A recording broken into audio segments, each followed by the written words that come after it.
nobody likes the old jersey except for me, I think. You were repping it out there. So two I love the races purple. in 2 days. How do you feel about making the final?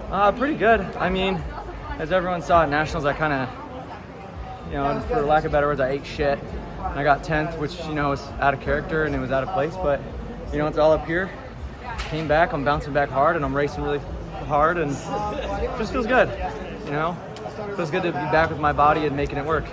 I think that's just a testament to what my coach has done and all the hard work he's put into my head in the past 2 weeks, and he's just got me prepared for this moment. I'm just happy that I can show what he's done and what the Lord's given me, and it just feels good to be here. So it wasn't anything physical, like you went sick or anything at NCAAs? Like what? No, there's no excuse other than I was just doubting myself and I was kicking myself, and that's all she wrote, This sport is probably 95% mental, and I was just losing the battle against myself, and that's just all it was. I mean, talent can take you to the final if you're really lucky, and that's what it did, but it can't do much else beyond that. How do you get over that then coming into this meet? A lot of it was just honest talks with myself and my coach and my mom, and it was just like all right, like, what are you doing it? Why are you doing this?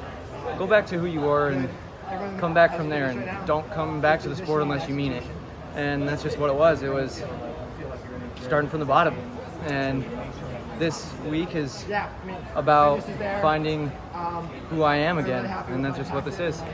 And who do you think that is for you? I don't know yet. Still finding them. In the process right now, hunting them down. Yeah. What kind of race do you want to see in the final? One that'll make me a better person. Some comfort having Joe in the final as well with you? Oh, of course. I mean, he's my best friend. I've known him for the past 7 years, so it's always a pleasure seeing him. But yeah, I mean, he's got a contract to fight for, and I got my university and my name to fight for now. So we're still best friends, and I'm still gonna let him in. But I know that it's gonna get a little bit more tense. Do you have a different? Well, probably not. Do you have a different plan of attack coming into the trials? Obviously compared to that NCAA. Not really. Those rounds. No? I mean, not really. It was mostly just like let's just get right up here and then let's just go. I mean, racing is racing is racing. It's unpredictable. It's incredibly difficult. It's always going to be hard, and it's like there's no race plan that can really predict it out unless you're yard and a goose and you can go line to line. And I am not yard. You yard today, right? I have no clue. I think you did. That's cool. I haven't really been looking at the clocks. What did you learn from your experience at USA's last year? That this is scrappy, and that this is a scrappy sport, and people do not give anything about you if you ain't with them or if you aren't them. It's a team sport, sure, but it's individual, and these guys will push you around if you let them. I mean, you could see it all race. Craig was pushing Hobbs and pushing Hobbs, and it's like Hobbs wasn't doing anything but running in front of him. That's just the sport. You can't. It's undeniable. That's just what I learned.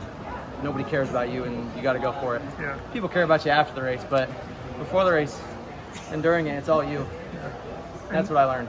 What does it feel? You're the only Washington guy now wearing the kit. Both of your teammates turn pro. So what does it feel repping the Washington without them having the same singlet? It feels good. I mean, we just went 5 straight, first time NCAA history, and just representing what I love best.